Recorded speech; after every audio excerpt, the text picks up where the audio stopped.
Good morning and welcome to this week's episode of Iconic Freedom, The Formula. Here we set a standard for accountability and responsibility, the ownership of your choices and your outcomes and everything that follows. Let each care for self and all will be cared for. So when I talk about the formula, we talk about that periodic chart that you see on the various websites that this is posted on, where you create those elements that come together and bring harmony to your life. And if one of those elements in your life is not working, then you extract it and you reevaluate it and, again, bring that harmony to your life. Okay, so last week we explored self-governance. And we asked what makes freedom possible. And we discovered that freedom survives only where accountability exists. And today, I want to continue that conversation by looking at another observable principle, and that is capability. Not independence, but capability. Because I don't observe nature as moving us towards isolation. What I observe is nature is continually moving us towards increasing capability. I've talked about on the podcast before that we move towards something or away from it, and our choices tell the story of which direction. And that leads to this week's observation for me, which is it appears that every dependency transfers authority. Every dependency transfers authority. And before I get into this, I'm not talking about helping one another kind of thing. Human beings, I think, are, at least they appear to be designed to cooperate. Families cooperate, friends cooperate, communities, healthy societies. That's not dependency. That's mutuality of reciprocity. Ooh, I like that. Okay, write that down. Mutuality of reciprocity. I help you and you help me to get it done kind of thing. Interdependence is capable people voluntarily contributing to one another while they remain responsible for themselves, right? Let each care for self and all will be cared for. Dependency is different. Dependency begins when we surrender the responsibility that we were capable of managing ourselves. And every time we do, something else is surrendered with it. And I say that that is authority. One of the greatest misunderstandings about freedom is believing that freedom means needing no one. Well, that's not necessarily freedom, that's isolation. Nature doesn't appear to move towards isolation. It appears to move towards capability, manageability.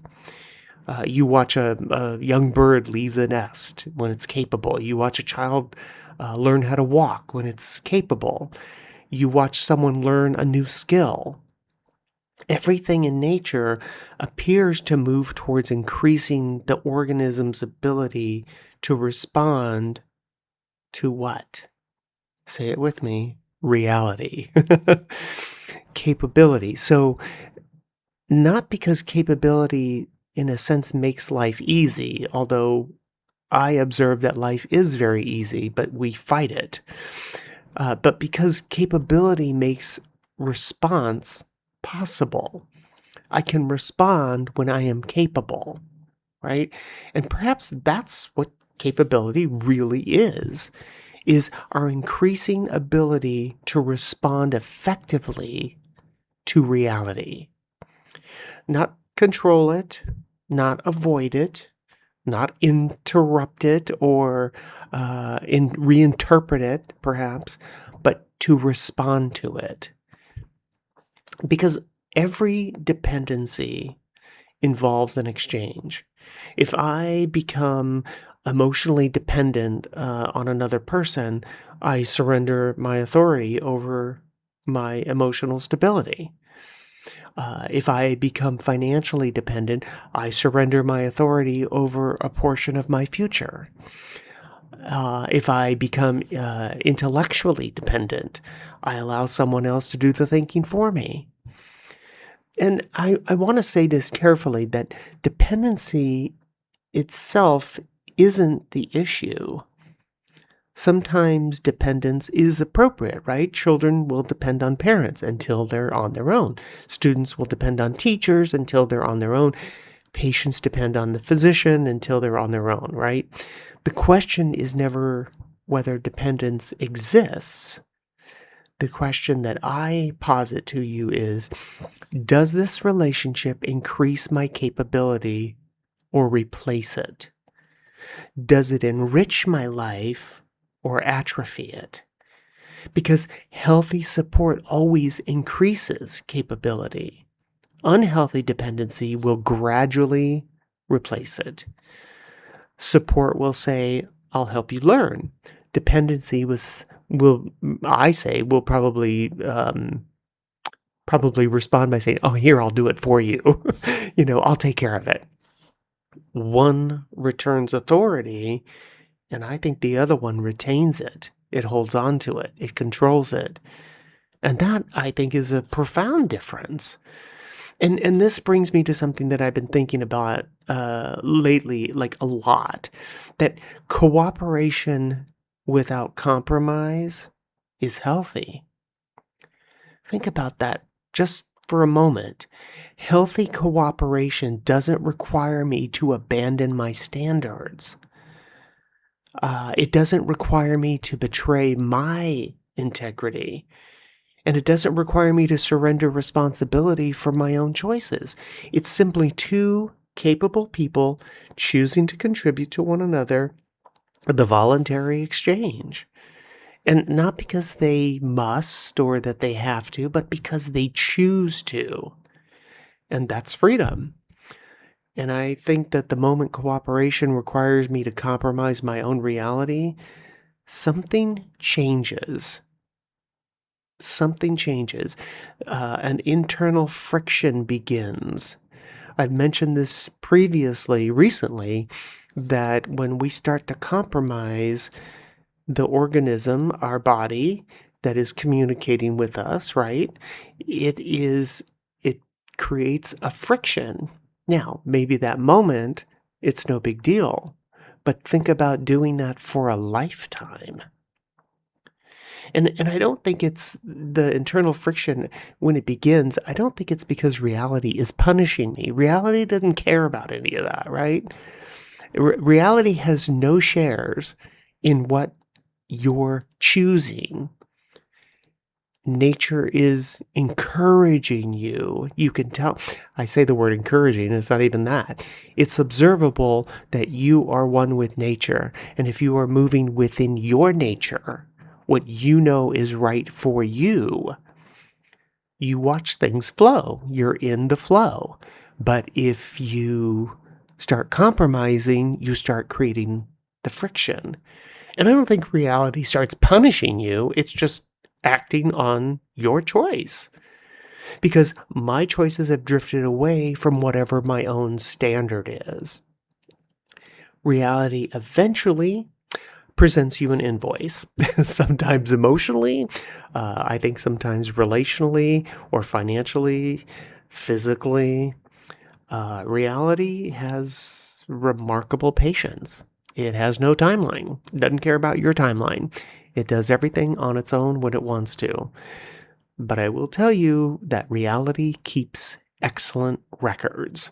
And when I have said previously that reality will always reveal itself, that is not an untrue statement. It may not be in the time that you want it done, but it will reveal itself. And people think that, I got away with that. No. Reality will present a bill to you one way or the other. So what are the reasons then that we become dependent? And I thought it was an interesting question when I was, noodling that this past week. And I think most people will answer it with a story. Here we go with the story again. I'd rather observe. Rather than make up a story, I'd rather step back and observe. Because dependency offers immediate relief. Someone else decides, someone else fixes, someone else carries, someone else manages, someone else becomes responsible. Relief feels good. But the relief has a cost. No one is coming to save you from you. Every dependency transfers authority. Every time you're dependent on another person, you are transferring authority to them. And authority, once surrendered, repeatedly, I would say even, slowly becomes a capability never developed. Nature appears to ask a different question. It doesn't say, who will manage this for you? It does look like it says, what are you becoming capable of managing? That's a completely different way, I think, of looking at life. Is the goal of life to prove that we don't need anyone? Or is the goal to become increasingly capable so that cooperation becomes a choice rather than a necessity? That's a tremendous freedom, right? There's tremendous freedom in that. Knowing I can manage something, my life, no matter what. Because capable people don't cooperate from fear. They cooperate from abundance.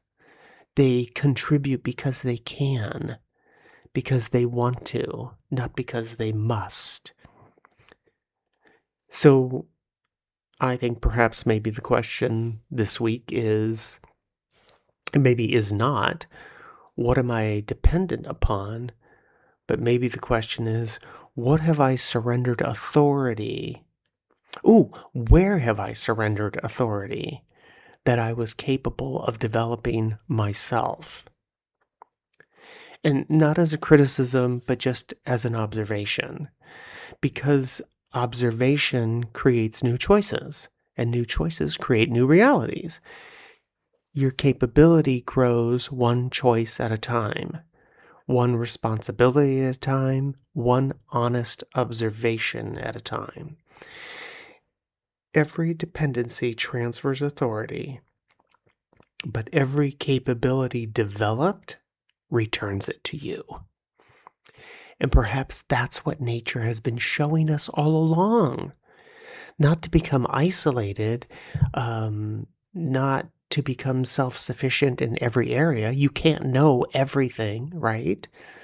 But to become increasingly capable of responding to reality so that the cooperation becomes an expression of freedom rather than a consequence of necessity. And that you engage with others because you want to, not because you're in desperation of needing someone to save you. You know, I was thinking this week about, what are the reasons that I do this? What are the motivations? I talk often about motivation, decision, choice, responsibility, accountability, and the outcomes. And I don't share in order to change people. I'm sharing information that comes to me that I observe because I enjoy sharing what I've observed and what I've learned. Whether that becomes useful belongs to the chooser, not the contributor. Okay, so hit that like button if you would. Share it with your family and friends. You never know how it might support them in their own endeavor. The link to my new website is below. It's really cool, lots of fun, along with links to my book, including my newest release, The Christmas Cookie. I say it's a collection of heartwarming stories that remind us how the smallest moments often reveal the greatest truths and leave the greatest impact. All the fun links are below, and if you're inclined, feel free to subscribe on Buzzsprout. I am on X and Truth Social, TikTok, Facebook, Instagram, YouTube, and Rumble. And until next time, stay sharp, stay sovereign, and remember, reality isn't waiting for your permission. It never has, it never will. Reality doesn't care what choice you make. It responds to the choice that you make. The question has never been whether reality will conform to us. The question has always been, will we align ourselves with reality? And as always, let each care for self, and all will be cared for.